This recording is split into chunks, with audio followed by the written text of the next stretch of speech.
On today's episode of Locked On Avalanche, yes, it's a day later. We're still talking about that come from behind victory for the Avs over the Sabres. And can they carry that momentum over into game 2 of their road trip in Carolina? Let's talk about it. New episode of Locked On Avalanche coming at you.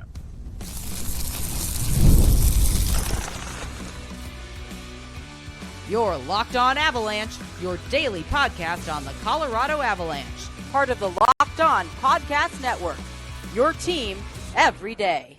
All right, everybody, welcome to the Locked On Avalanche podcast, part of the Locked On Podcast Network, your team every day. I'm your host, Chris Maselli. With me, as always, Mr. Shaggy Von Doom, Kyle Sullivan. Thank you for tuning in, making it your first listen of the day. Always appreciated. And make sure you're following us on our social media outlets, LOPN_Avalanche, on Twitter X, Locked On Avalanche, Instagram Threads, and Blue Sky. Questions, comments, concerns, and opinions, lockedonavalanche@gmail.com.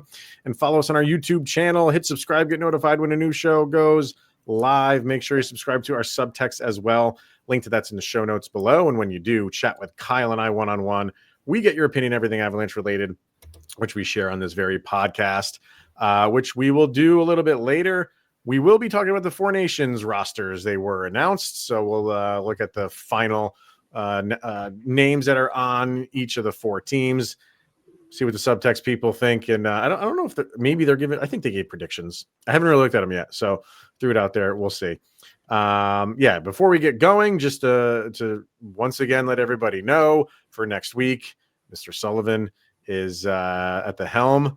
I was going to say at the helm of the Titanic, but that would have been horrible. So what? I don't know. A name. What's another ship? The Millennium Falcon. There you go. Beautiful. Chewbacca is taking over for next week, because I will be down there. I will be hanging out with Chewbacca, actually. That's true. It is true. So I'll be down in Florida. So Kyle will be running the show next week. So be nice, everybody. All right.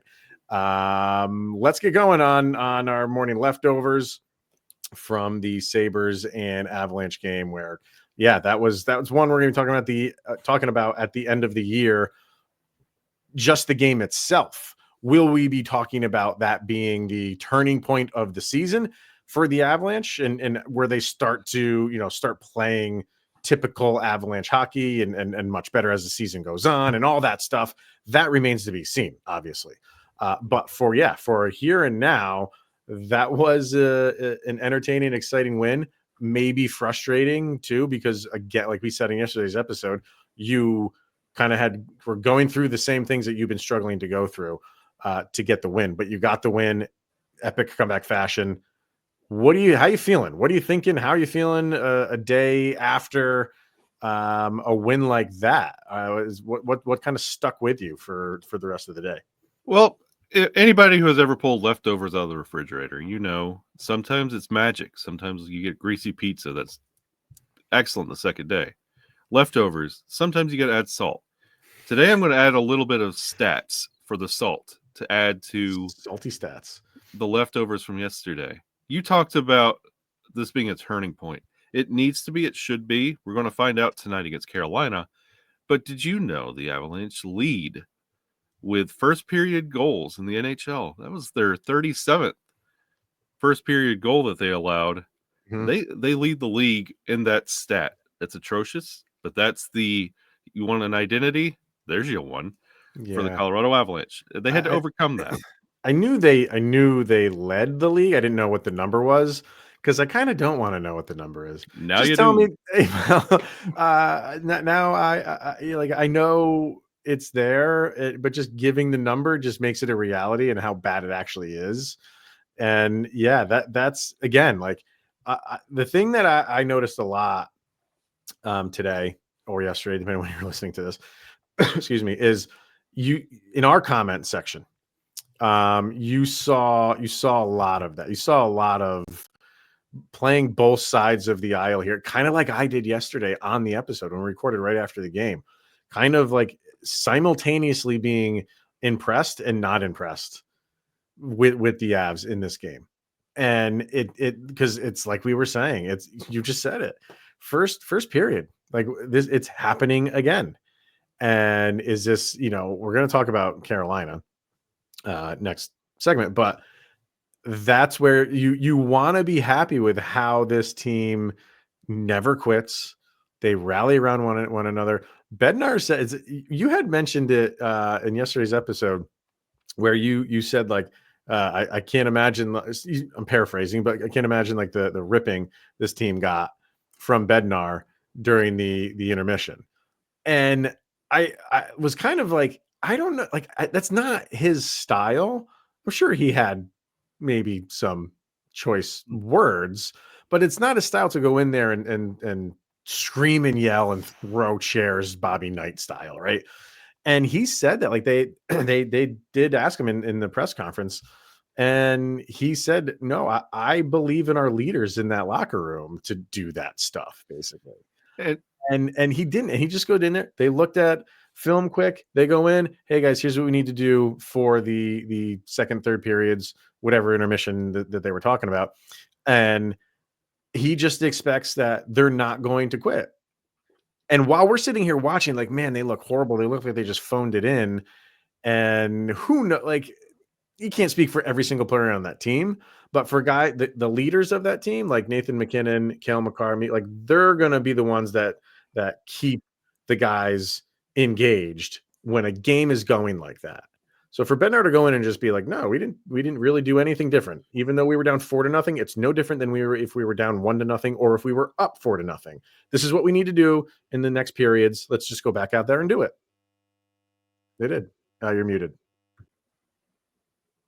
And you see this a lot in Bednar's relationship with the players. And well, when I say like, I wonder what that, like, if it's a chewing out session, Bednar does it a different way. You've heard it kind of subtly in his press conference where he said, we're not good enough. We're not doing good enough. Like, for somebody to back up Nichushkin as vocally as he did with all the situation off the ice, with Landeskog being his biggest cheerleader, with everything on and off the ice, like even the goalies, like he never says a bad thing about anybody. Even when the team is doing bad, he's the cheerleader. So when he says, hey, we're not playing good enough, that's like a parent saying, hey, I'm disappointed in you. Mm-hmm. Like, okay, we got to do better. We can't have Bednar sad. And the team kind of rallies around that. And that's just his style. And when he goes to that locker room, you know he's not throwing chairs, but he's probably like, guys, come on now, what are we doing? Yeah. And they're like, exactly. Okay, they're looking at each other like, come on, guys. Like that, he kind of like rings the bell and sets the tempo, and the team rises to that. Yeah, I don't know if that message or that style would work on every team. Yeah, sure. I don't know. But for this team, it works because, you've had guys, there's turnover every year, right? But the quote unquote leaders of this team have been there long enough they've been there with Bednar through a lot of it. So they don't, it's almost like, yeah, they know what their role is. And we don't need our coach to come in here and read us the riot act for us to start playing better. That's on us to do that. He gives us the blueprint and gives us what we need to do game in and game out. It's proven the guy's a winner. He's the winningest coach in franchise history. So we need to listen to what he's doing. He doesn't need to yell at us for us to get his point across. We'll do that to each other. And you're 100% right about him not calling out guys individually. What really good does that do? No. You can, like, if he's asked a question about, how a guy plays, he will say like, oh, I don't, but it's how he says it. Yeah. He doesn't say he's terrible or, I don't even know why this guy's playing the sport of hockey. Like, he's not like abrasive or anything like that. He will say he's got to play a little bit better. He said about Casey Middlestat. Yep. Like, Middlestat's going through a little bit of a funk right now and has for the better part of a few weeks. And but the way he came across answering that question was, well, when we looked at tape, the difference in when he's doing well and not doing well is he's moving his feet constantly. Yep. He's engaging in the play, and he's not doing that recently. So we got to get him doing that. And like, if I'm the player and I hear that, I'm like, thanks, man. Like, because I'm trying. But I'm sure they've had individual conversations. Casey Middlestat is not getting his information through, a press conference. But whatever is said between the two of them, the way it's related to the press and the public is very, it's warm. It's not, what are we doing here? And I'm going to bench him and I'm going to send him down. Like I just love the way he carries himself, and you can tell it just flows over into how this team plays, and they're just expected to go out and do their job. And Bednar does it two ways. He sets this team. I see all the criticisms, but you got to write it out. He sets this team up the best possible way, best combination for success. Mm-hmm. And even with Georgie, he allowed him. You could have pulled him after 3 goals. He let him sit out there 4 out of 8. You're out. Come on, like he's going to let him write it. He's not going to pull him way too early, and he's not going to hang him out for the full 60. He's not going to let 8 hang on Georgie. He's going to get him out. He's going to set the hot hands. He's going to put Ludwig in when he needs to. He's going to put DeHaan in when he needs to. He's going to give the right guys action on the right night. So if he's putting you in there and he's giving you the minutes, you better perform. And if not, Bednar's not going to, even when he has a criticism that says, hey, you're not playing your best or he didn't have a good night, he never just says that as a comment. He says, he's been doing great so far. I've been liking his shifts, but tonight just wasn't his night. It's never just that comment of a semi-negative. Yeah. He always gives a compliment either on the beginning or the back end. He's never leaves anybody out to dry. You know, that's why they call it the compliment sandwich. You betcha. Because you start with something nice, throw a little dig somewhere in the middle, not too bad, and then end with another compliment. Well, another thing that I liked, you knew he was going to kind of move lines around a little bit in this game. Things just were not going the way they wanted it to go. I'm checking now. I don't think it was for too long. He put Middlestat with MacKinnon and Rantanen. And I'm trying to find, let's see, Landeskog. I'm on Money Puck to try to find how long he did it for. It doesn't seem like it was very long. No, I can't find it. But anyway, like, but I like that he did that because, you know, we've been sitting here for a long time talking about Casey Middlestat and how it's kind of unfair to him in the preseason, early in the season. He didn't have who his normal line mates were going to be. He has had that for a little while, but then Drouin gets hurt, you know, so still and I'm not trying to explain away like his recent like struggles and scoring and stuff like that. But instead of waiting for guys to come back to Middlestat, what did he do? I know it was mid-game, but he's like, well, I'm going to put Casey Middlestat with our 2 best guys and try to get him going that way. So, and for whatever reason, I never thought to do that. I mean, because Middlestat's a center, so you're bringing him up to the top line to go play wing, not his natural position. He can do it. But it's just stuff like that where it's like, to me, I'm like, duh, like, why wouldn't that's just simple thinking, but something I never thought to do. So instead of constantly mixing and matching Middlestat on his line, put Middlestat up with some better guys so he can maybe jumpstart something with him. And it's stuff like that that just makes me just appreciate Bednar even more. And my last little stat to add to the leftovers, that was Nathan MacKinnon's first goal in 10 games, and he is still tied for first in points in the league. He is. I just showed you. Yeah, the guy's an animal. Who he is, or I don't know if they're even tied anymore. I think, did Marty Necas take the overall lead in points?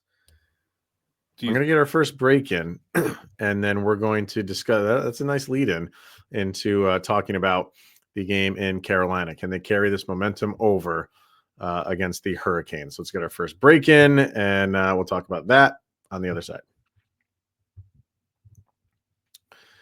First, we got FanDuel. Get ready to tackle the NFL action with FanDuel, America's #1 sportsbook, because right now new customers can bet $5 and get $150 in bonus bets if you win. The FanDuel Sportsbook app gives you everything you need to place live bets on NFL action all in one place. So when you get a hunch in the middle of the game, you can check out the latest stats, view live play-by-play, and so much more on the same page where you place your bets. Just visit FanDuel.com to join today and get started with $150 in bonus bets if you win on your first $5 bet.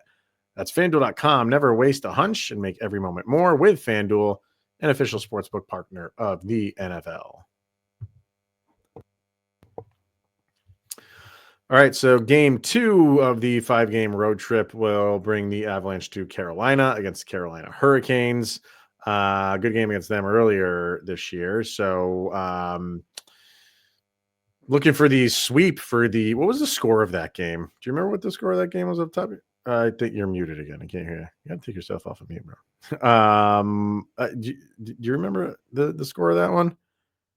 I'm trying to find it here. Well, whatever. Yep. It's 6-4. Go ahead. 6-4 it was? Yes. Sorry. Okay. I had a coughing fit. That's all right. It's that time of the season. So you're going into Carolina, who's kind of a streaky team, and they're on a little bit of a streak right now, and that's a losing streak. They're on a 3-game losing streak. Back to back, they played against the Panthers, and they gave up 6 goals in both games to Carolina. One was 6-3, and then Panthers shut them out 6-0, and then they just lost to Seattle. I meant to go look because it's so funny. We were talking about that goalie interference that wasn't called again in the Avalanche game. Apparently, there was one in that game as well. The Hurricanes and the Kraken that didn't. I don't know if it. I know it didn't get called, or I think it was similar to the Avalanche game where a goal happened, and I think Carolina challenged it, and then it didn't get overturned. One way or another, maybe I'm not got that 100%. And I meant to go check it, but I haven't been able to yet because I wanted to see it. I wanted to see was yesterday just a bad day for not calling goalie interference? But either way, they lost that game. So they're on a 3-game losing streak. So they are going to be hungry. They want to end that right away. And where are they right now? I mean, they're in the mix. Washington's still in first place in the Metro. And then you have New Jersey. Actually, they're tied for points anyway. Carolina's right behind them with 33. So, yeah, I mean, you don't like this team. You've never really liked Carolina. You feel like they're kind of a little bit of fool's gold. And maybe there is some truth to that. But on a day-to-day basis, on a game-to-game basis, they're a tough team. They're a tough team to play. And you know what you're going to get. You're going to get a hard-nosed, a grinding team. You saw that the first time they played the Avalanche. The Avalanche figured it out and got the best of them. But it's always a tough ask to beat Carolina. Yeah, because Carolina, this is one of those that we just talked about in the first segment. You can't allow the first period to get ugly against Carolina because they're not a team that's going to buffalo it and allow you to come back. Carolina's going to keep on pressing. They're going to enjoy that lead and expand on it. That's just how they play. They're a grindy team, and they're like the East. The best equivalent is like an East version of the Stars. Mm-hmm. Just how they play, just that annoying grinding. And once they find a way that works and they can start piling on the goals, they'll do it. And this is one of those opportunities. If the Avs want to feel good about Buffalo, take care of Carolina and feel really good about where you're sitting right now. Yeah. As far as I mentioned Marty Necas on this team, and I feel good for this guy because he was close to getting run out of town in Carolina. And maybe not so much by the fan base. I think the fan base really likes him. For whatever reason, the Hurricanes were not getting a deal done for him. I don't know the ins and outs of it, but it was one of those things where I thought that was just going to get buttoned up even before this last season ended. And it took a little while to get something done. It did, and maybe not as much as he wanted. I don't have the number right in front of me of what he's making, but he's shown his worth right now. He's playing excellent hockey. 39 points right now, 13 goals, 26 assists. And, if right now you are like, the season were to end and you're saying, now who's your Hart finalists? He's probably in there. It's Kaprizov. It's, we'll throw MacKinnon in there because why not? And it's probably Marty Necas, I would say. I mean, it's a logjam like it always is, like it should be. I'm happy that it's not just a separation of this is so easy to pick the 3 guys for finalists.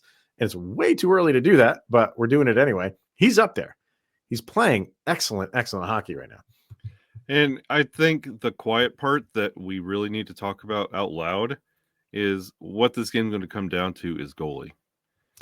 That was my next point. It was almost like this is It's not as bad as what's going on in Colorado, but it's right there. Yeah. It is right there. They are struggling in goal. So could this be the 10 to 10, depending on who's starting for the Avalanche? I would have to think that it's Wedgwood. If it's me, that is that I'm definitely going with him, especially because you have a back-to-back coming up over the weekend. So Georgiev's going to get one of those games. Give him another day off.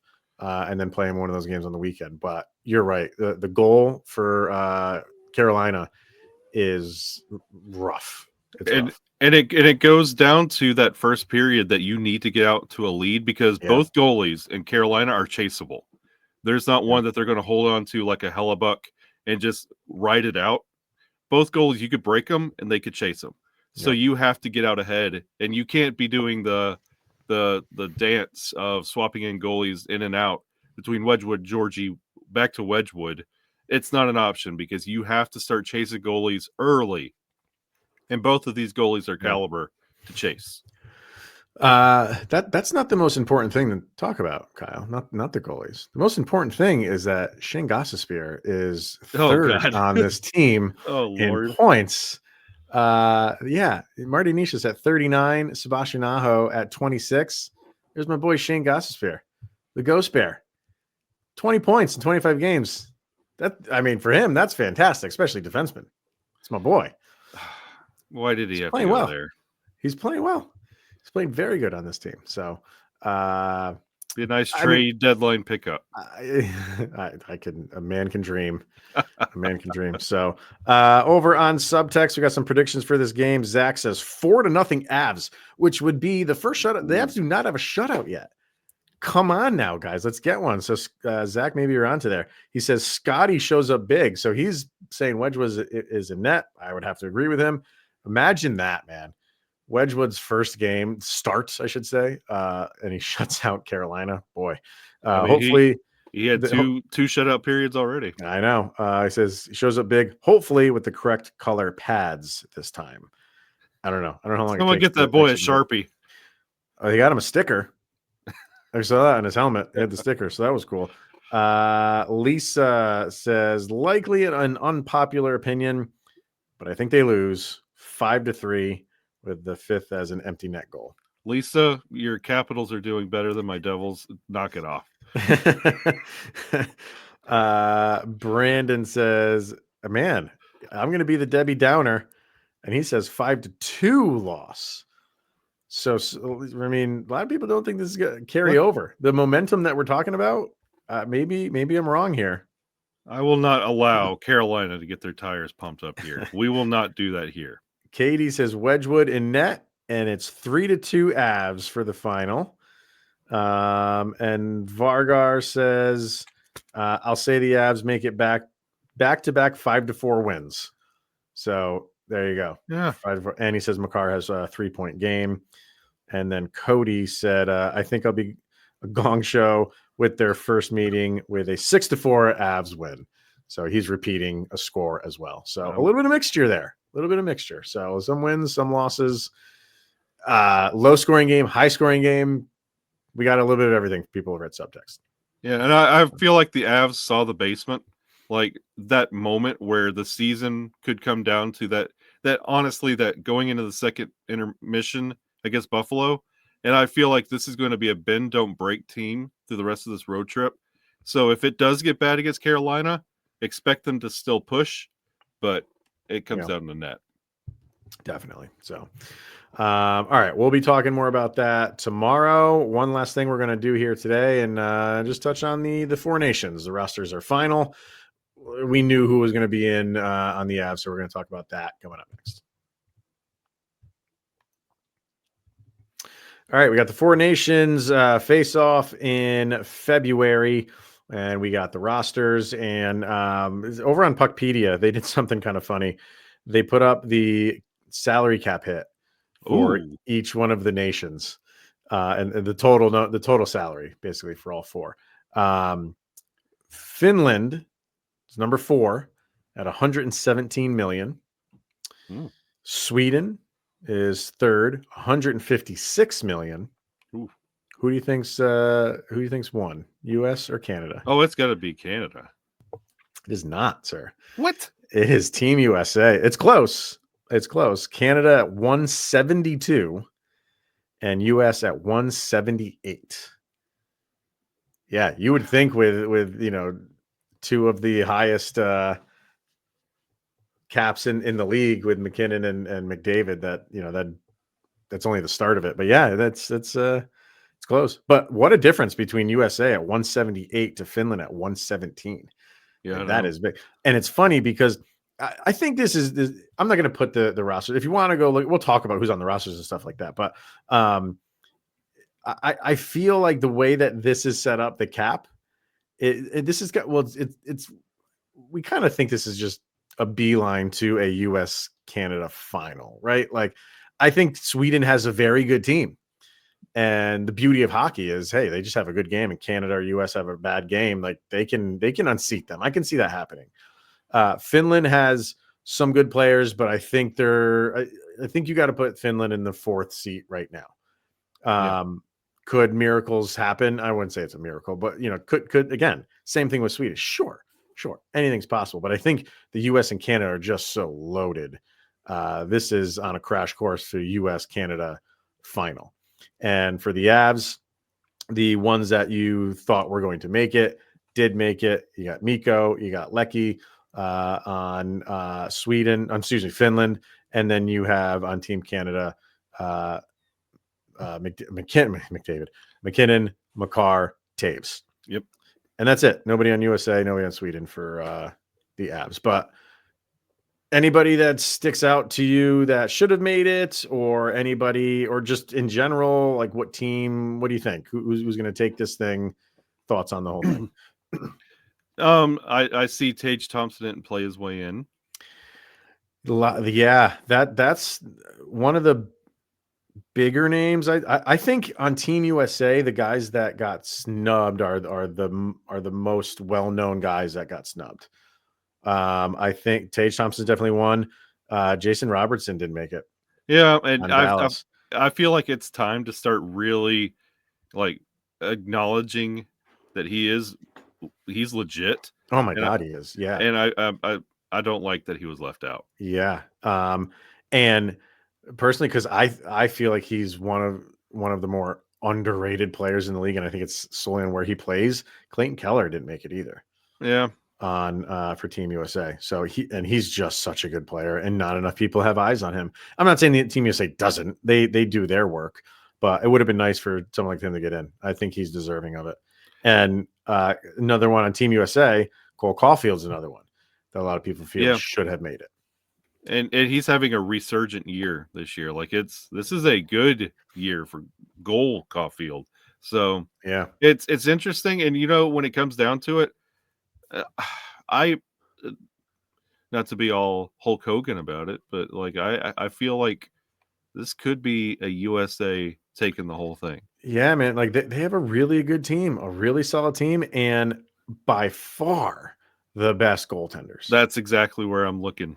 By far. Your three goaltenders are Connor Hellebuck, Jake Ottinger, and Jeremy Swayman.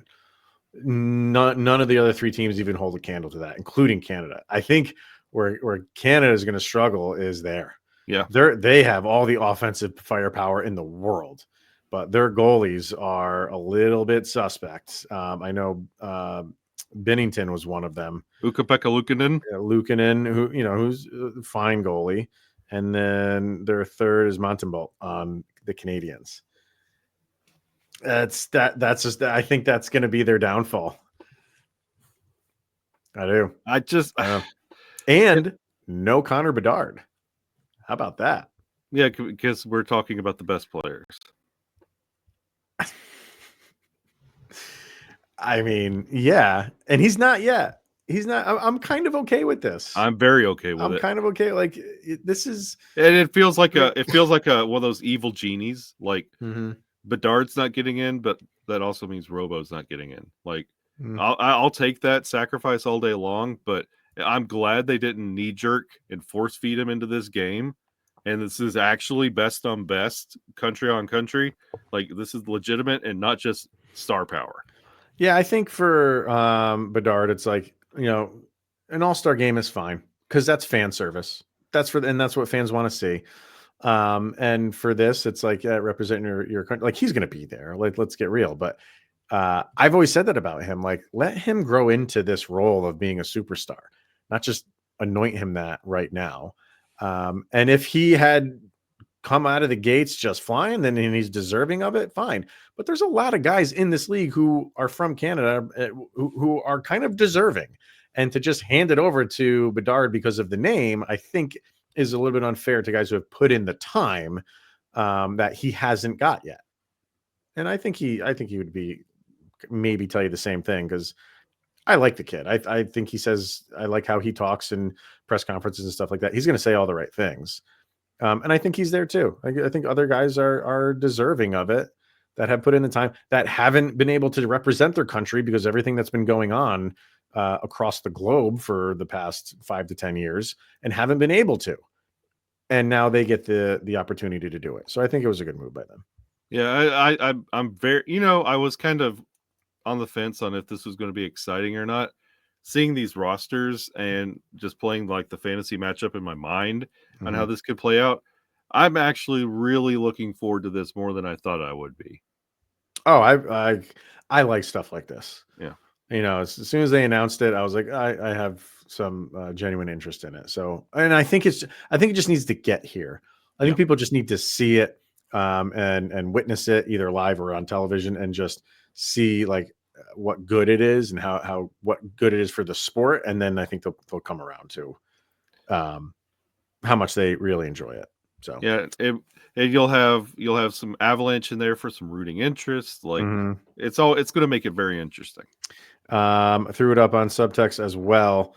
Vargar had a exact thought that I had, and he said it's going to be funny for MacKinnon, Makar, and Taves to leave a star-studded team with no goaltending to another star-studded team with no goaltending. He's 100% right. Yeah. And it's also going to be all you sickos out there that want Sidney Crosby to come play with Nathan MacKinnon. This is a great way to test the waters and see if it works. I mean, everybody wants to see that, like MacKinnon and Crosby. I mean, it's MacKinnon and Crosby. Who's the other person you put with them? Is it McDavid? I mean, just think about that. That's see, like hearing that, I'm just like, that's disgusting. But I want to see it. It's gonna happen, and they're gonna mix and match and stuff like that. But that line is going to happen. Electrician Ziggy says, "What I've just learned is that if you want a forward/defenseman, go to Canada. If you want a goalie, stay the heck out of Canada." Overall, though, Canada is going to take it. Those lines and pairings are just way too good. This could be an Avalanche style of play. Outscore the other team. You know what I mean? So I'm not trying, are those goalies capable? Sure, they're capable goalies. But when you're going up against all-star teams, and that's what these are, can those goalies hold up? But keep in mind, this is also an all-star pace. It's not like these guys are going to be playing all out. Yeah. They might be, man. Like as this thing goes on, I think you're gonna start seeing them put full speed ahead. I do. Not with the hits and stuff like that, but they're gonna want to win this thing. And then Brandon says, I'm going with Canada because the first line of D pairing, I would go with Crosby, MacKinnon, and McDavid. There you go. It just says Canada looks really good. But he also just said the Avalanche are going to lose 5-2. So what the heck does Brandon know? Come on now. Come on, Brandon. Come on, Brandon. He's probably right, though. Hopefully not about the score. All right. So that's, I mean, if we're going to we should probably throw out, we can't ask subtext and not throw out our prediction. You said Team USA. Is that what you think they're going to take it? Yeah. I think they're the better team overall because of the goalies. It's just so like Canada just finds a way to win everything when it comes to hockey, usually, and it's just so tough to bet against them. So I got to go Canada. Okay, I go to Team Canada.